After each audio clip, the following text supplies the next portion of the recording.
সম্মানিত দিনী ভাই ও বোন আমার, পবিত্র এই মাহে রমজান মাসে একটি আমল যদি আপনি না করেন তাহলে আপনার চাইতে কপাল পোড়া, আপনার চাইতে হতভাগা পৃথিবীর আর কেউ হবে না। সারা বছর দুঃখ কষ্ট পেরেশানি বিপদ আপদ বালা মুসিবত অভাব অনটন একটার পরে একটা লেগেই থাকবে, কখনোই আপনি সুখী হতে পারবেন না। যেদিকেই যাবেন যে কাজেই হাত দিবেন ব্যর্থ হয়ে যাবেন, কখনোই সফল হতে পারবেন না। নাউযুবিল্লাহ। আল্লাহ নবী সাল্লাল্লাহু আলাইহি ওয়াসাল্লাম আপনার জন্য লানত দিয়েছেন, বদদুয়া করেছেন। আল্লাহ নবী সাল্লাল্লাহু আলাইহি ওয়াসাল্লাম এইভাবে বলেছেন, ওই ব্যক্তি ধ্বংস হয়ে যাক যেই ব্যক্তি পবিত্র রমজান মাস পেল কিন্তু জীবনের গুনাহ খাতা ক্ষমা করাইতে পারল না। এই জন্য সম্মানিত দিনী ভাই বোন, পবিত্র এই মাহে রমজান মাসের বরকত যদি আপনি লাভ করতে চান, সারা বছর ভালো থাকতে চান, দুঃখ কষ্ট পেরেশানি বিপদ আপদ থেকে বাঁচতে চান, তাহলে অবশ্যই পবিত্র এই মাহে রমজান মাসে যেভাবেই হোক না কেন আপনার জীবনের গুনাহ খাতা আপনাকে ক্ষমা করাতেই হবে। সম্মানিত দিনী ভাই বোন, এই জন্য আজ আপনাদেরকে এমন একটি আমলের কথা বলে দিব, এমন একটি দোয়ার কথা বলে দিব, যেই দোয়া একবার পাঠ করিলে আপনার গুনাহের পরিমাণ যদি সমুদ্রের ফেনা রাশিও হয়ে থাকে, অর্থাৎ পৃথিবীর সবচাইতে বেশিও হয়ে থাকে, তবু আল্লাহ নবী সাল্লাল্লাহু আলাইহি ওয়াসাল্লাম ওয়াদা করে বলেছেন, আল্লাহ তাআলা আপনার সমস্ত গুনাহ খাতা ক্ষমা করে আপনাকে একেবারে নিষ্পাপ নবজাতক শিশু বাচ্চার মতো পবিত্র বানিয়ে দিবেন। সুবহানাল্লাহ। শিশু বাচ্চার জীবনে যেমন কোনো গুনাহ থাকে না, আপনার জীবনেও কোনো গুনাহ থাকবে না যদি এই দোয়াটি পাঠ করেন। সম্মানিত দিনী ভাই ও বোন আমার, এই আমলটি কখন করিবেন, কিভাবে করিবেন, প্রত্যেকটি বিষয় সুস্পষ্টভাবে বলে দিব। সকলেই গভীর মনোযোগে শুনবেন ইনশাআল্লাহ। এই আমলটি করলে শুধু যে আপনার গুনাহ মাফ হবে বিষয়টি এমন না। এই আমল করলে প্রথম পুরস্কার গুনাহ মাফ হবে, দ্বিতীয় নাম্বার পুরস্কার জীবনের সকল অভাব অনটন দুঃখ কষ্ট পেরেশানি বিপদ আপদ বালা মুসিবত দূর হবে, 3 নাম্বার পুরস্কার মৃত্যুর পরে জান্নাত ওয়াজিব হবে, 4 নাম্বার পুরস্কার মৃত্যুর সময় কালিমা নসিব হবে, 5 নাম্বার পুরস্কার আপনি বিনা হিসাবে জান্নাতে প্রবেশ করতে পারবেন। সুবহানাল্লাহ। সম্মানিত দিনী ভাই ও বোন আমার, এই আমলটি করার জন্য প্রথমে উত্তম রূপে ওযু করবেন। ওযুর পূর্বে ছোট্ট দুইটি বিষয় অবশ্যই লক্ষ্য করিবেন। 1 নাম্বার বিষয় হলো ওযুর পূর্বে ওযুর নিয়ত করা। অনেকেই কিন্তু জানেন না ওযুর পূর্বে ওযুর নিয়ত কিভাবে করতে হয়, অথচ কিতাবের মধ্যে এসেছে ওযুর পূর্বে ওযুর নিয়ত না করিলে ওযু পরিপূর্ণ হয় না, ওযু সহি হয় না। ওযু পরিপূর্ণ এবং সহি হওয়ার জন্য অবশ্যই ওযুর পূর্বে ওযুর নিয়তটি এইভাবে করিবেন। আপনি আপনার মনে মনে এই সংকল্পনা করিবেন বা এই ধারণা করিবেন যে এখন আমি আল্লাহ তাআলার সন্তুষ্টির জন্য ওযু করছি, তাহলেই আপনার ওযুর নিয়ত হয়ে যাবে। অতঃপর বিসমিল্লাহির রহমানির রহিম পাঠ করে ওযু আরম্ভ করিবেন। ওযুর প্রত্যেকটি অঙ্গ প্রত্যঙ্গ গভীর মনোযোগ সহকারে ধৌত করিবেন। এক কথায় সুন্নত তরিকায় ওযু করিবেন। যদি সুন্নত তরিকায় ওযু করতে পারেন তাহলে বিশেষ 2টি পুরস্কার পাবেন। 1 নাম্বার পুরস্কার, আপনার অঙ্গগুলো ধৌত করার সময় যেই পানিগুলো ঝরে যায়, ওই ঝরে যাওয়া পানির সঙ্গে সঙ্গে আপনার গুনাহগুলোও ঝরে যাবে। 2 নাম্বার পুরস্কার, ওযু করার সময় যেই অঙ্গগুলো ধৌত করেন এই অঙ্গগুলো দিয়ে কাল হাশরের ময়দানে নূরের ঝলকানি বের হবে, আর যা দেখে আল্লাহ নবী সাল্লাল্লাহু আলাইহি ওয়াসাল্লাম আপনাকে চিনতে পারবেন। আপনাকে চিনার পরে আল্লাহ তাআলার দরবারে নিয়ে সুপারিশ করে নিরাপদে জান্নাতে পৌঁছে দিবেন। সুবহানাল্লাহ। আর এটা আল্লাহ নবী সাল্লাল্লাহু আলাইহি ওয়াসাল্লামের উপরে আবশ্যক হয়ে যায়। অবশ্যই নবীজি সাল্লাল্লাহু আলাইহি ওয়াসাল্লাম আপনার ব্যাপারে আল্লাহ তাআলার দরবারে সুপারিশ করবেন। আর কাল হাশরের ময়দানে নবীজির সুপারিশ ব্যতীত পৃথিবীর কোনো মানুষ জান্নাতে প্রবেশ করতে পারবে না। এই জন্য আমাদের প্রত্যেকেরই নবীজির সুপারিশ পাওয়াটা অত্যন্ত জরুরি। এই জন্য সম্মানিত দিনী ভাই বোন, সুন্নত তরিকায় ওযুটি অবশ্যই করবেন। ওযু শেষ করে আপনার ডান হাতের শাহাদাত আঙ্গুলটি আসমানের দিকে সোজা করে দিয়ে একটি ছোট্ট কালিমা একবার যদি পাঠ করেন, আল্লাহ নবী সাল্লাল্লাহু আলাইহি ওয়াসাল্লাম বলেছেন আল্লাহ তাআলা আপনার জন্য কাল হাশরের ময়দানে জান্নাতের 8টি দরজা খুলে দিবেন। একটি কথা বলে রাখি, জান্নাতের সর্বমোট গেটই হলো 8টি। আল্লাহ তাআলা এক এক শ্রেণীর মানুষের জন্য এক একটি গেট নির্মাণ করেছেন। যেমন ধরেন যারা দুনিয়াতে আল্লাহর রাস্তায় জীবন দিয়ে শহীদ হয়েছেন, শহীদদের জন্য আল্লাহ তাআলা একটি গেট নির্মাণ করেছেন। সমস্ত শহীদগণ সেই নির্দিষ্ট গেট দিয়েই জান্নাতে প্রবেশ করতে পারবে, অন্য কোনো গেট দিয়ে জান্নাতে প্রবেশ করতে পারবে না। যারা দুনিয়ায় বেশি বেশি দান সদাকা করেছে, ভালো কাজ করেছে, আল্লাহ তাআলা তাদের জন্য জান্নাতের ময়দানে একটি গেট নির্মাণ করেছেন। এই শ্রেণীর যত মানুষ রয়েছে সমস্ত মানুষ সেই নির্দিষ্ট গেট দিয়েই শুধু জান্নাতে প্রবেশ করতে পারবে, অন্য কোনো গেট দিয়ে তারা জান্নাতে প্রবেশ করতে পারবে না। কিন্তু একমাত্র ব্যক্তি যারা অজুর পরে এই ছোট্ট কালিমাটি পাঠ করবে, আল্লাহ নবী সাল্লাল্লাহু আলাইহি ওয়াসাল্লাম বলেছেন আল্লাহ তাআলা তাদের জন্য জান্নাতের সমস্ত গেট খুলে দিবেন। তারা জান্নাতের যে কোনো গেট দিয়ে ইচ্ছে সেই গেট দিয়ে সসম্মানে বিনা হিসাবে জান্নাতে প্রবেশ করতে পারবে, তাদের জন্য কোনো বাধাই থাকবে না। সুবহানাল্লাহ। আর সেই ছোট্ট কালিমাটি হলো আশহাদু আল্লা ইলাহা ইল্লাল্লাহু ওয়াহদাহু লা শারীকা লা ওয়া আশহাদু আন্না মুহাম্মাদান আবদুহু ওয়া রাসূলুহু। কালিমাটি পাঠ করার নিয়মটি বলে দিচ্ছি। আপনি যখন ওযু শেষ করবেন, ওযু শেষ করে আপনার যে ডান হাতের শাহাদাত আঙ্গুলটি আছে এই আঙ্গুলটি আসমানের দিকে সোজা করে দিবেন। আপনাকে আসমানের দিকে তাকাতে হবে না, তবে চাইলে তাকাতে পারেন, আবার নাও পারেন, কোনো সমস্যা নেই, তবে আপনার আঙ্গুলটি আসমানের দিকে এইভাবে সোজা থাকবে। অতঃপর আপনি কালিমাটি পাঠ করিবেন আশহাদু আল্লা ইলাহা ইল্লাল্লাহু ওয়াহদাহু লা শারীকা লাহু ওয়া আশহাদু আন্না মুহাম্মাদান আবদুহু ওয়া রাসূলুহু। কালিমা পাঠ করা শেষ করে তারপরে আঙ্গুলটি নামাবেন। আশা করি বিষয়টি বুঝতে পেরেছেন।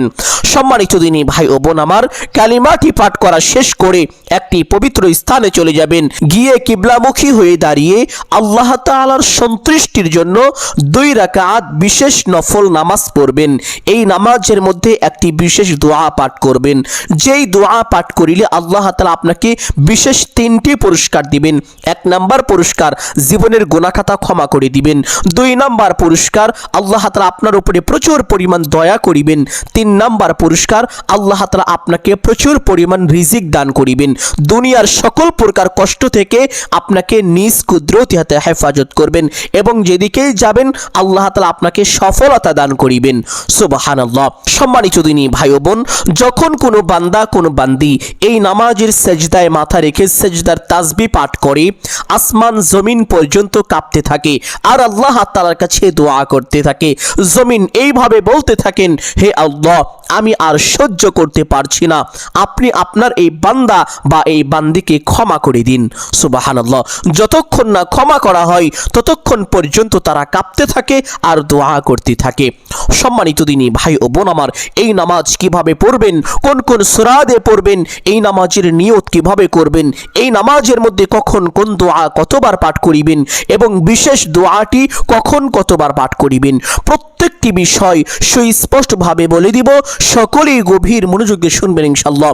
অতঃপর সেই গুনাহ মাফের দোয়াটি আপনাদেরকে পাঠ করিয়ে দিব এবং আমার সঙ্গে আপনারা দোয়ায় উপস্থিত হবেন। আপনাদের সকলের জন্য দোয়া করে দিব। আল্লাহ তাআলা আজকে থেকেই আপনাদেরকে পবিত্র বানিয়ে দিবেন, জীবনের সমস্ত গুনাহ ক্ষমা করে দিবেন। সুবহানাল্লাহ। এবং সকল বিপদ আপদ বালা মুসিবত থেকে, অভাব অনটন থেকে নিজ কুদরতি হাতে হেফাজত করবেন এবং প্রত্যেকটি জায়গায় প্রত্যেকটি কাজে সফলতা দান করিবেন। কামাই রুজি ব্যবসা বাণিজ্যের মধ্যে প্রচুর পরিমাণ বরকত দান করিবেন, সংসারে প্রচুর উন্নতি দান করিবেন। সুবহানাল্লাহ। সম্মানিত দিনী ভাই ও বোন আমার, নামাজ পড়ার জন্য প্রথমে কিবলামুখী হয়ে দাঁড়াবেন, দাঁড়িয়ে নিয়ত করিবেন। সকলে বাংলায় নিজের ভাষায় এইভাবে নিয়তটি করিবেন, কেউ আরবিতে নিয়ত করবেন না। নিয়তটি সকলেই ভালো করে শুনুন।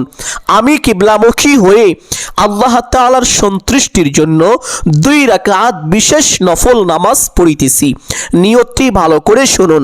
আমি কিবলামুখী হয়ে আল্লাহ তাআলার সন্তুষ্টির জন্য 2 রাকাত বিশেষ নফল নামাজ পড়িতেছি। নিয়ত শেষ করে প্রত্যেক নামাজে হাত দুটি যেভাবে উঠিয়ে থাকেন ঠিক সেভাবে উঠাবেন। উঠিয়ে আল্লাহু আকবার বলে হাত ছেড়ে দিয়ে বেঁধে ফেলবেন।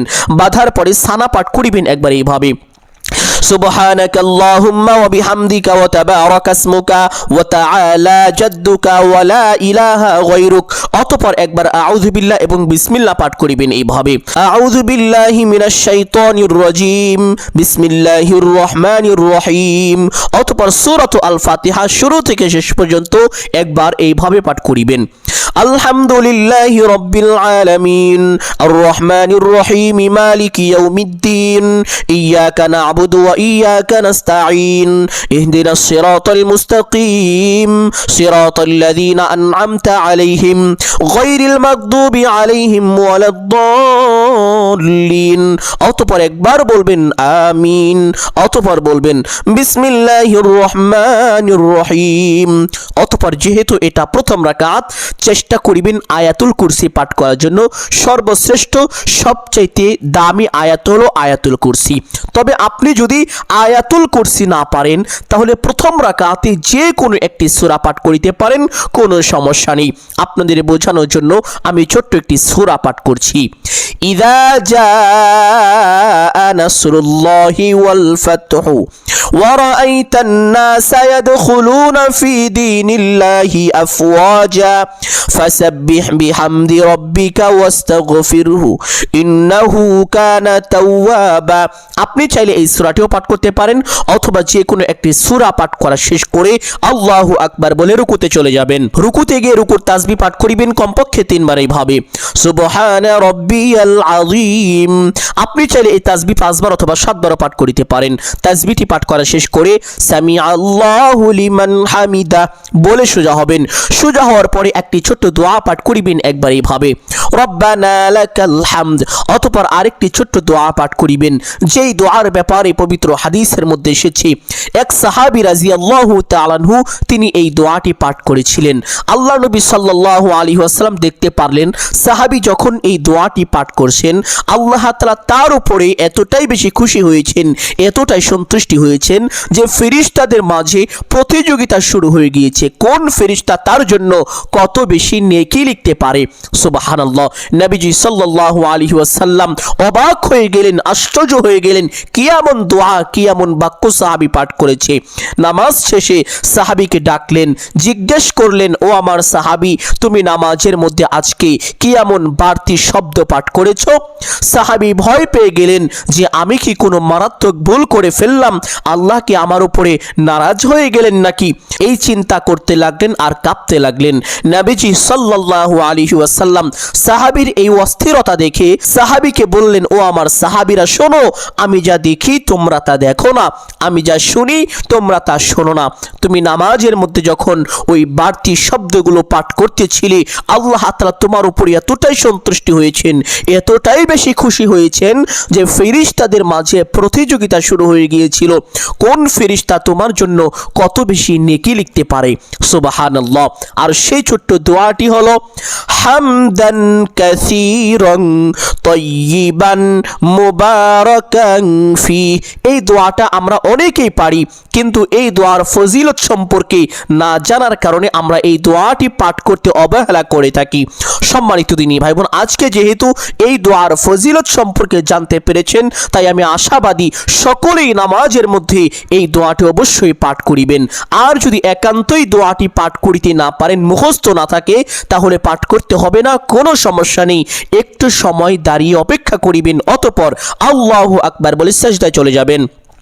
সেজদায় গিয়ে সেজদার তাসবিহ পাঠ করিবেন কমপক্ষে 3 বার এইভাবে, সুবহানা রাব্বিয়াল আ'লা। আপনি চাইলে এই তাসবিহ 5 বার অথবা 7 বারও পাঠ করিতে পারেন। তাসবিহটি পাঠ করা শেষ করে আল্লাহু আকবার বলে সোজা হয়ে বসে পড়বেন। বসে নবীজির শিখানো একটি বিশেষ দোয়া পাঠ করিবেন, যেই দোয়া আল্লাহ নবী সাল্লাল্লাহু আলাইহি ওয়াসাল্লাম সব সময় পাঠ করিতেন। বিশেষ করে প্রত্যেক নামাজের মধ্যেই 2 সেজদার মাঝখানে বসে এই দোয়াটি পাঠ করিতেন।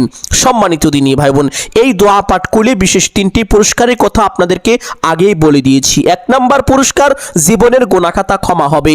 2 নম্বর পুরস্কার, আল্লাহ তাআলা আপনার উপরে প্রচুর পরিমাণ দয়া করিবেন, সকল বিপদ আপদ থেকে হেফাজত করবেন, যেদিকেই যাবেন সফলতা দান করিবেন। 3 নম্বর পুরস্কার, আপনার কামাই রুজি ব্যবসা বাণিজ্যে প্রচুর পরিমাণ বরকত দান করিবেন, আল্লাহ তাআলা আপনাকে বৃষ্টির মতো রিজিক দান করিবেন। সুবহানাল্লাহ। আর সেই 3টি বাক্যের ছোট্ট দোয়াটি হলো আল্লাহুম্মা গফিরলি ওয়ারহামনি ওয়ারযুকনি। যদি এই দোয়াটি না পারেন তাহলে এই ছোট্ট দোয়াটি পাঠ করিবেন, রব্বি গফিরলি ওয়ারহামনি। একবার পাঠ করিবেন। পাঠ করা শেষ করে আল্লাহু আকবার বলে আরেকটি সেজদায় চলে যাবেন। সেজদায় গিয়ে সেজদা তাসবিহ পাঠ করিবেন কমপক্ষে 3 বার এইভাবে, সুবহানা রাব্বিয়াল আ'লা। আপনি চাইলে এই তাসবিহ 5 বার অথবা 7 বার পাঠ করিতে পারেন। তাসবিহটি পাঠ করা শেষ করে আল্লাহু আকবার বলে সোজা হয়ে দাঁড়িয়ে যাবেন। দাঁড়িয়ে হাত দুটি বেঁধে ফেলবেন, অতঃপর বিসমিল্লাহ পাঠ করিবেন একবার এইভাবে, বিসমিল্লাহির রহমানির রহিম। অতঃপর সূরাত আল ফাতিহা শুরু থেকে শেষ পর্যন্ত একবার সহি শুদ্ধ করে পাঠ করিবেন ইনশাআল্লাহ। অতঃপর একবার বলবেন আমিন। অতঃপর বলবেন বিসমিল্লাহির রহমানির রহিম। অতঃপর যেহেতু এটা দ্বিতীয় রাকাত, অবশ্যই পবিত্র কুরআনুল কারীমের ছোট্ট সূরার মধ্যে অন্যতম একটি সূরা হলো সূরাত আল ইখলাস তথা কুল হুয়াল্লাহর সূরা। এই সূরাটি সহি শুদ্ধ করে এইভাবে পাঠ করিবেন, কুল হুয়াল্লাহু আহাদ আল্লাহুস সামাদ লাম ইয়ালিদ ওয়া লাম ইউলাদ ওয়া লাম ইয়াকুল লাহু কুফুয়ান আহাদ। এই সূরাটি এতটাই দামি, এতটাই মহান যে আল্লাহ তাআলা তার পবিত্র পরিচয় পর্যন্ত এই সূরার মধ্যে তুলে ধরেছেন। সুবহানাল্লাহ। আল্লাহ তাআলা এই সূরার মধ্যে এমন একটি ইসিম রেখেছেন বা এমন একটি নাম রেখেছেন যেই নামকে ইসমে আজম বলা হয়ে থাকে, তথা বিরাট বা মহান নাম, যেই নামের উসিলা করে আল্লাহ তাআলার কাছে কোনো কিছু চাওয়া হলে আল্লাহ তাআলা কখনোই তার চাওয়াকে ফিরিয়ে দেন না। যেই নামের উসিলা করে কোনো দোয়া করা হলে আল্লাহ তাআলা তার দোয়াকে কখনোই ফিরিয়ে দেন না, তার দোয়াকে অবশ্যই কবুল করে থাকেন। যেই নামের উসিলা করে আল্লাহ তাআলাকে ডাকা হলে আল্লাহ তাআলা সাথে সাথে তার ডাকে সাড়া দিয়ে থাকেন। সুবহানাল্লাহ। আর সেই নামটি হলো আস-সামাদ, আল্লাহুস সামাদ।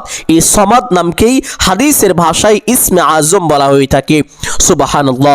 সম্মানিত দিনী ভাই বোন, এই জন্য অবশ্যই পবিত্র এই মহান সূরাটি একবার সহি শুদ্ধ করে পাঠ করিবেন। পাঠ করা শেষ করে আল্লাহু আকবার বলে রুকুতে চলে যাবেন। রুকু থেকে রুকুর তাসবিহ পাঠ করিবেন কমপক্ষে 3 বার এইভাবে, সুবহানা রাব্বিয়াল আযীম। আপনি চাইলে এই তাসবিহ 5 বার অথবা 7 বার পাঠ করিতে পারেন। তাসবিহটি পাঠ করা শেষ করে সামি আল্লাহু লিমান হামিদা বলে সোজা হবেন। সোজা হওয়ার পরে সেই ছোট্ট দোয়াটি পাঠ করিবেন একবার এইভাবে, রব্বানা লাকাল হামদ। অতঃপর সেই দোয়াটি পাঠ করার চেষ্টা করিবেন, হামদান কাসীরান তাইয়িবান মুবারাকান ফি। যদি দোয়াটি না পারেন একটু সময় দাঁড়িয়ে অপেক্ষা করিবেন, অতঃপর আল্লাহু আকবার বলে সিজদায় চলে যাবেন। সেজদায় গিয়ে সেজদা তাসবিহ পাঠ করিবেন কমপক্ষে 3 বার এইভাবে, সুবহানা রাব্বিয়াল আ'লা। আপনি চাইলে এই তাসবিহ 5 বার অথবা 7 বার পাঠ করিতে পারেন। তাসবিহটি পাঠ করা শেষ করে আল্লাহু আকবার বলে সোজা হয়ে বসে পড়বেন। বসে 2 সেজদার মাঝখানে সেই বিশেষ দোয়াটি অবশ্যই একবার পাঠ করিবেন, আল্লাহুম্মা গফিরলি ওয়ারহামনি ওয়ারযুকনি। যদি এই দোয়া না পারেন রব্বি গফিরলি ওয়ারহামনি। যদি এটাও না পারেন তাহলে কোনো কিছু পাঠ করতে হবে না, একটু সময় বসে অপেক্ষা করিবেন। অতঃপর আল্লাহু আকবার বলে আরেকটি সেজদায় চলে যাবেন। সেজদায় গিয়ে সেজদা তাসবিহ পাঠ করিবেন কমপক্ষে 3 বার এইভাবে, সুবহানা রাব্বিয়াল আ'লা। আপনি চাইলে এই তাসবিহ 5 বার অথবা 7 বার পাঠ করিতে পারেন। তাসবিহটি পাঠ করা শেষ করে আল্লাহু আকবার বলে সোজা হয়ে বসে পড়বেন। বসে প্রথমে একবার তাশাহুদ পাঠ করিবেন, অতঃপর দরুদ শরীফ পাঠ করিবেন, অতঃপর দোয়ায়ে মাসুরা পাঠ করিবেন। পাঠ করা শেষ করে ডান দিকে একটি সালাম দিবেন এইভাবে, আসসালামু আলাইকুম ওয়া রাহমাতুল্লাহ। অতঃপর বাম দিকে একটি সালাম দিবেন এইভাবে, আসসালামু আলাইকুম ওয়া রাহমাতুল্লাহ। এইভাবে 2টি সালাম দিয়ে নামাজটি শেষ করবেন। সম্মানিত দিনী ভাই বোন, এই নামাজ আমি যেভাবে পড়েছি, যখন যেই দোয়া যতবার পাঠ করেছি, নিয়তটি যেভাবে করেছি এবং যেই সূরা দিয়ে পড়েছি, আপনারা ঠিক একই রকম ভাবে একই নিয়মে এই 2 রাকাত নামাজ পড়বেন। নামাজ শেষ করে সেই স্থানে বসে প্রথমে একটি ছোট্ট ইস্তেগফার পাঠ করিবেন। ইস্তেগফারটি সকলেই আমার সঙ্গে সঙ্গে পড়বেন। পড়ার সময় জীবনের সমস্ত গুনাহের কথা স্মরণ করে আল্লাহ তাআলার দরবারে লজ্জিত ও অনুতপ্ত হয়ে ক্ষমার আশায় একমাত্র আল্লাহকে সন্তুষ্টি করার উদ্দেশ্যে পাঠ করিবেন। তাহলে আল্লাহ তাআলা আপনার জীবনের ও যৌবনের সমস্ত গুনাহ খাতা ক্ষমা করে দিবেন। সুবহানাল্লাহ। আল্লাহ নবী সাল্লাল্লাহু আলাইহি ওয়াসাল্লাম এইভাবে বলেছেন, কারো গুনাহের পরিমাণ যদি সমুদ্রের ফেনা রাশিও হয়ে থাকে, অর্থাৎ পৃথিবীর সবচেয়ে বেশি গুনাহগার ব্যক্তিও যদি এই দোয়াটি বা এই ইস্তেগফারটি একবার পাঠ করে, আল্লাহ তাআলা তার জীবনের বোনের সমস্ত গুনাহখাতা ক্ষমা করে দিবেন। সুবহানাল্লাহ। সকলে আমার সঙ্গে সঙ্গে ইস্তেগফারটি পাঠ করুন।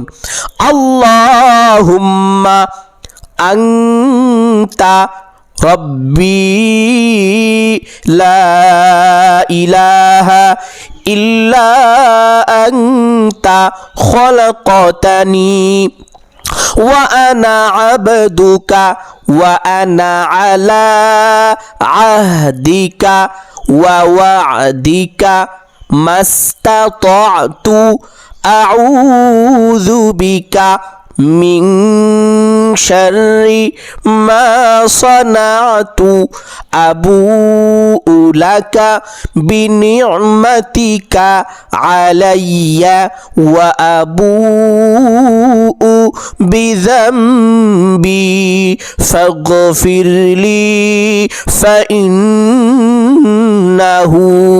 লা ইয়াগফিরুয যুনুবা ইল্লা আনতা। সম্মানিত দিনী ভাই ও বোন, এই ইস্তেগফারটি যদি আপনি পারেন, মুখস্থ থাকে, তাহলে আমলের সময় একবার পাঠ করিবেন। আর যদি ইস্তেগফারটি না পারেন, তাহলে আমলের সময় এই ইস্তেগফারটি আপনাকে পাঠ করতে হবে না। নামাজ শেষ করে প্রথমে একবার এই ছোট্ট দুরূদ শরীফটি পাঠ করবেন। আল্লাহুম্মা সাল্লি আলা মুহাম্মাদ ওয়া আলা আলি মুহাম্মাদ কামা সাল্লাইতা আলা ইব্রাহিম ওয়া আলা আলি ইব্রাহিম ইন্নাকা হামিদুম মাজিদ। আল্লাহুম্মা বারিক আলা মুহাম্মাদ ওয়া আলা আলি মুহাম্মাদ কামা বারাকতা আলা ইব্রাহিম ওয়া আলা আলি ইব্রাহিম ইন্নাকা হামিদুম মাজিদ। সম্মানিত দিনী ভাই বোন, এই দুরূদ হলো সর্বশ্রেষ্ঠ দুরূদ, দুরূদে ইব্রাহিম। সুবহানাল্লাহ। সম্মানিত দিনী ভাই ও বোন আমার, যদি এই দুরূদটি পারেন তাহলে অবশ্যই একবার পাঠ করিবেন। আর যদি এই দুরূদটি না পারেন তাহলে ছোট্ট এই দুরূদটি 11 বার এইভাবে পাঠ করিবেন। সাল্লাল্লাহু আলাইহি ওয়াসাল্লাম, সাল্লাল্লাহু আলাইহি ওয়াসাল্লাম। দুরূদটি পাঠ করা শেষ করে একটি ছোট্ট ইস্তেগফারের মাধ্যমে আল্লাহ তাআলার কাছে তাওবা করিবেন।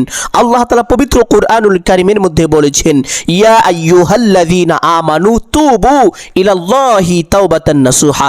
হে ঈমানদারগণ, তোমরা আমি আল্লাহর নিকট তাওবা করো, এমন ভাবে তাওবা করো যাহা প্রকৃত পক্ষেই তাওবা। সুবহানাল্লাহ। আর এমন ভাবে যদি তুমি তাওবা করতে পারো, তাহলে আমি আসমান থেকে তোমার জীবনের সমস্ত গুনাহ খাতা ক্ষমা করে তোমাকে একেবারে নিষ্পাপ মাসুম বানিয়ে দিব। সুবহানাল্লাহ। সম্মানিত দিনী ভাই বোন, আল্লাহ তাআলা যেইভাবে তাওবা করতে বলেছেন সঠিক তাওবা, এই সঠিক তাওবাটি কি অনেকেই কিন্তু জানেন না। অনেকেই মনে করে থাকেন আস্তাগফিরুল্লাহ পড়লেই বোধহয় আমার গুনাহ খাতা ক্ষমা হয়ে যাবে। আসলে এই বিষয়টি ভুল। আল্লাহ তাআলা যেভাবে তাওবা করতে বলেছেন সেভাবেই তাওবা করতে হবে। আর সেইভাবে তাওবা কিভাবে করতে হয়, দুইটি উদাহরণ দিয়ে আপনাদেরকে বুঝিয়ে দিব ইনশাআল্লাহ। একটি উদাহরণ সকলেই লক্ষ্য করুন। হাদিসের মধ্যে এসেছে, একবার হযরত মূসা পয়গম্বর আলাইহিস সালাতু ওয়াস সালামের জামানায় বৃষ্টি হচ্ছিল না, খরা শুরু হয়ে গিয়েছিল। খরার কারণে জমিন চৌচির হয়ে গিয়েছিল, যার ফলে সমস্ত গাছপালা হলুদ বর্ণের হয়ে গিয়েছিল। এক কথায় গাছের মধ্যে কোনো ফসল ছিল না, সমস্ত ফসল নষ্ট হয়ে গিয়েছিল। সকলেই কঠিন বিপদের মধ্যে পড়ে গেল। তারা কি খাবে, কোথায় যাবে, কিভাবে বাঁচবে? অতঃপর সমস্ত উম্মতেরা হযরত মূসা পয়গম্বর আলাইহিস সালাতু ওয়াস সালামের কাছে চলে আসলেন। এসে বললেন, হে আল্লাহর পয়গম্বর মূসা, আপনি আল্লাহ তাআলার কাছে দোয়া করুন, আল্লাহ যেন আমাদের এই জমিনে বৃষ্টি বর্ষণ করেন। অতঃপর মূসা পয়গম্বর আলাইহিস সালাম তার কওমের, তার সমস্ত উম্মতদেরকে নিয়ে একটি পবিত্র স্থানে চলে গেলেন। গিয়ে আল্লাহ তাআলার কাছে দোয়া করলেন, কিন্তু তার দোয়া কবুল হলো না। বিপরীতে আল্লাহ তাআলার পক্ষ থেকে ওহী চলে আসলো, ও মূসা পয়গম্বর, তোমার দোয়াকে কবুল করা হবে না, তোমার দোয়ার কারণে বৃষ্টি বর্ষণ করা হবে না, কারণ তুমি যেই লোকদেরকে নিয়ে, তোমার যেই কওমদেরকে নিয়ে আমার কাছে দোয়া করেছো, তোমার কওমদের মধ্যে এমন একজন ব্যক্তি আছে যে ব্যক্তি জিনা করেছে, তার এই জিনাহের কারণে আমি তার উপরে গুসা করে আছি। ওই ব্যক্তি যতক্ষণ পর্যন্ত এখানে থাকবে, তোমাদের দোয়ার মধ্যে শামিল থাকবে, ততক্ষণ পর্যন্ত তোমাদের দোয়া কিন্তু আমি আল্লাহ কবুল করব না। অতঃপর হযরত মুসা পয়গম্বর আলাইহিস সালাতু ওয়াস সালাম সিদ্ধান্ত নিলেন যে ওই ব্যক্তিকে এখান থেকে বের করে দিবেন। অতঃপর বললেন, কে আছো এমন ব্যক্তি যে ব্যক্তি জিনা করেছো, তুমি এখান থেকে বের হয়ে যাও। অতঃপর সেই ব্যক্তি চিন্তা করতে লাগলেন, হায় হায়, আমার এই পাপের কথা, আমার এই অপকর্মের কথা আজকে হয়তো সবাই জেনে যাবে, আমি কিভাবে এই সমাজে মুখ দেখাবো। অতঃপর ওই ব্যক্তি একমাত্র আল্লাহ তাআলার দিকে তার অন্তরকে রুজু করে আল্লাহকে সন্তুষ্টি করার উদ্দেশ্যে জীবনের গুনাহগুলো ক্ষমা করার আশায় আল্লাহকে এইভাবে বললেন, হে আল্লাহ, আপনার গফফার নামের উসিলা করে আমার গুনাহকে আপনি ক্ষমা করে দিন। সুবহানাল্লাহ। আল্লাহ তাআলা সাথে সাথে বৃষ্টি বর্ষণ শুরু করে দিলেন। মুসা পয়গম্বর আলাইহিস সালাম অবাক হয়ে গেলেন, আশ্চর্য হয়ে গেলেন। আল্লাহ তাআলাকে বললেন, হে আল্লাহ, এখান থেকে তো কোনো ব্যক্তি বের হলো না, তাহলে কিভাবে দোয়া কবুল হলো? আপনি কিভাবে বৃষ্টি বর্ষণ করলেন? আল্লাহ তাআলা বললেন, ও আমার মুসা পয়গম্বর, শোনো, যেই ব্যক্তির কারণে আমি তোমাদের দোয়াকে কবুল করিনি, ওই ব্যক্তি আমি আল্লাহ তাআলার কাছে এমনভাবে তাওবা করেছে, এমনভাবে ক্ষমা চেয়েছে, আমি আল্লাহ তাআলা তাকে ক্ষমা না করে পারিনি। আমি আল্লাহ তাআলা তাকে সঙ্গে সঙ্গে ক্ষমা করে দিয়েছি, তাকে ক্ষমা করে বৃষ্টি বর্ষণ শুরু করেছি। সুবহানাল্লাহ। সম্মানিত দিনী ভাই বোন, আরেকটি ছোট্ট ঘটনা আপনাদেরকে বলছি কিভাবে তাওবা করতে হবে। একবার এক সাহাবী রাদিয়াল্লাহু তাআলা আনহু মদের দোকান থেকে মদ কিনে নিয়ে বাড়ির উদ্দেশ্যে রওনা করলেন। তার উদ্দেশ্য ছিল একটাই, তিনি বাড়িতে গিয়ে এই মদ পান করবেন। পথের মধ্যে হযরত ওমর রাদিয়াল্লাহু তাআলা আনহু এর সঙ্গে সাক্ষাৎ হয়ে গেল। ওমর রাদিয়াল্লাহু তাআলা আনহু তার ওই বোতলটি দেখে ফেললেন। ওই সাহাবীও দেখতে পারলেন যে ওমর রাদিয়াল্লাহু তাআলা আনহু তাকে লক্ষ্য করছেন। অতঃপর সাহাবী রাদিয়াল্লাহু তাআলা আনহু সাথে সাথে তার ওই বোতলটি তার কাপড়ের নিচে লুকিয়ে ফেললেন। ওমর রাদিয়াল্লাহু তাআলা আনহু সাহাবীকে জিজ্ঞেস করলেন, ও সাহাবী, তোমার ওই বোতলের মধ্যে কি রাখা আছে? সাহাবী বললেন, খলিফাতুল মুসলিমিন আমিরুল মুমিনিন, আমার এই বোতলের মধ্যে দুধ রাখা আছে। ওমর রাদিয়াল্লাহু তাআলা আনহুর সন্দেহ হলো যে দুধ রাখা থাকলে কি বোতল কি কেউ লুকায় নাকি? অবশ্যই এই বোতলের মধ্যে কোনো খারাপ কিছু রাখা আছে। অতঃপর সাহাবীকে বললেন, তোমার ওই বোতলটি দাও, আমি তোমার ওই বোতলটি দেখতে চাই। সাহাবী ভয় পেয়ে গেলেন, কারণ তিনি জানতেন এই খবর যদি ওমর রাদিয়াল্লাহু তাআলা আনহু জানতে পারেন তাহলে তার অবস্থা খুবই খারাপ হবে এবং তার কোনো রক্ষা হবে না। অতঃপর ওই ব্যক্তি একমাত্র আল্লাহকে সন্তুষ্টি করার উদ্দেশ্যে এইভাবে তাওবা করলেন, হে আল্লাহ, আমি আর জীবনে কোনোদিন মদ পান করব না, আপনি আমাকে আজকের মতো ওমর রাদিয়াল্লাহু তাআলা আনহু এর হাত থেকে রক্ষা করুন। আল্লাহ তাআলা সাথে সাথে তার ওই বোতলের মদকে দুধে রূপান্তর করে দিলেন। সুবহানাল্লাহ। সাহাবী রাদিয়াল্লাহু তাআলা আনহু আল্লাহ তাআলার কাছে মনে মনে এই দোয়া করার পরে বা এই ইস্তেগফার করার পরে তার বোতলটি বের করে হযরত ওমর রাদিয়াল্লাহু তাআলা আনহু এর হাতে তুলে দিলেন। ওমর রাদিয়াল্লাহু তাআলা আনহু দেখতে পারলেন যে সত্যি এই বোতলের মধ্যে দুধ রাখা আছে। সুবহানাল্লাহ। সম্মানিত দিনী ভাই বোন, আপনাকেও ঠিক এরকম ভাবেই তাওবা করতে হবে, যেরকম ভাবে তাওবা করলে সাথে সাথে তাওবা কবুল হয়ে যায়, আল্লাহ তাআলা সন্তুষ্টি হয়ে যায়। আর সেই তাওবাটি হলো আপনি যখন আস্তাগফিরুল্লাহ পাঠ করবেন, জীবনের সমস্ত গুনাহের কথা স্মরণ করে আল্লাহ তাআলার দরবারে লজ্জিত ও অনুতপ্ত হয়ে ক্ষমার আশায় একমাত্র আল্লাহকে সন্তুষ্টি করার উদ্দেশ্যে এবং মনে মনে এই ওয়াদা করবেন, হে আল্লাহ, আমি আর জীবনে কোনোদিন কোনো গুনাহ করব না, আজকের মতো আপনি আমাকে ক্ষমা করে দিন। এইভাবে যদি মনে মনে ধারণা করতে পারেন আর আস্তাগফিরুল্লাহ জবান দ্বারা পাঠ করিতে পারেন, আল্লাহ তাআলা সাথে সাথে আপনার জীবনের যৌবনের সমস্ত গুনাহ খাতা ক্ষমা করে দিবেন। সুবহানাল্লাহ। সম্মানিত দিনী ভাই বোন, আমলের সময় 11 বার পাঠ করিবেন, আস্তাগফিরুল্লাহ আস্তাগফিরুল্লাহ আস্তাগফিরুল্লাহ, 11 বার আস্তাগফিরুল্লাহ পাঠ করার পরে একটি ছোট্ট তাসবিহ পাঠ করিবেন। যেই তাসবিহের ব্যাপারে পবিত্র হাদিসের মধ্যে এসেছে, আল্লাহ নবী সাল্লাল্লাহু আলাইহি ওয়াসাল্লাম বলেছেন, এই তাসবিহ জবান দ্বারা পাঠ করিতে খুবই সহজ, খুবই ছোট, কিন্তু মিজানের পাল্লায় এত বেশি ভারী হবে যে 7 আসমান 7 জমিন এক পাল্লায় রাখা হলে, অপর পাল্লায় এই তাসবিহটা রাখা হলে, তাহলে এই তাসবিহের পাল্লাটাই বেশি ভারী হয়ে যাবে। সুবহানাল্লাহ। আর তা হলো সুবহানাল্লাহি ওয়া বিহামদিহি সুবহানাল্লাহিল আযীম। আরেকটি হাদিসের মধ্যে এসেছে, যেই ব্যক্তি একবার পাঠ করিবে সুবহানাল্লাহি ওয়া বিহামদিহি, তার গুনাহের পরিমাণ যদি সমুদ্রের ফেনা রাশিও হয়ে থাকে, তবু আল্লাহ তাআলা তার জীবনের সমস্ত গুনাহ খাতা ক্ষমা করে দিবেন। সুবহানাল্লাহ।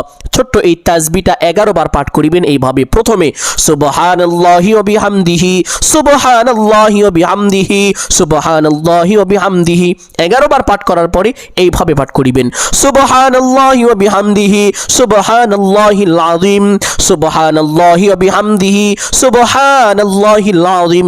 এইভাবে আবার 11 বার পাঠ করিবেন। তাসবিহটা পাঠ করা শেষ করে আপনাদেরকে এখন ছোট্ট ছোট্ট 3টি দোয়ার কথা বলে দিব। যেই ছোট্ট 3টি দোয়া পাঠ করিলে মহান আল্লাহ তাআলা আপনার সমস্ত হাজত গায়বী ভাবে পূরণ করে দিবেন, সকল অভাব অনটন দুঃখ কষ্ট পেরেশানি দূর করে দিবেন, চতুর্দিক থেকে অজস্রভাবে বৃষ্টির মতো রিজিক দান করিবেন। সুবহানাল্লাহ। এবং আপনি যদি কোনো কঠিন রোগে আক্রান্ত হয়ে থাকেন, আল্লাহ তাআলা আপনার সকল রোগ ভালো করে দিবেন। আর সেই ছোট্ট দোয়াগুলো হলো, প্রথমে 11 বার পাঠ করিবেন, ইয়া কাদিয়াল হাজাত, হে আল্লাহ আপনি আমার সমস্ত হাজত পূরণ করে দিন। সুবহানাল্লাহ। 2 নাম্বার দোয়াটি হলো, ইয়া হাল্লালাল মুশকিলাত, হে আল্লাহ আপনি আমার সমস্ত বিপদ আপদ বালা মুসিবত পেরেশানি দূর করে দিন। সুবহানাল্লাহ। কোনো কঠিন বিপদের মধ্যে যদি আপনি পড়ে থাকেন, আল্লাহ তাআলা সাথে সাথে আপনার সমস্ত বিপদ আপদকে দূর করে দিবেন। 3 নাম্বার দোয়া হলো, ইয়া শাফিয়াল আমরাজ, আল্লাহ তাআলা আপনার সমস্ত কঠিন রোগগুলো ভালো করে দিবেন।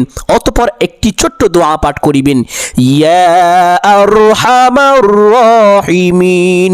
এই দোয়াটি যদি পাঠ করেন, আল্লাহ তাআলা আপনার উপরে প্রচুর পরিমাণ দয়া করিবেন, সর্বপ্রকার বিপদ আপদ থেকে হেফাজত করবেন, এবং যেদিকেই যাবেন যে কাজেই হাত দিবেন আল্লাহ তাআলা আপনাকে সফলতা দান করিবেন। সুবহানাল্লাহ।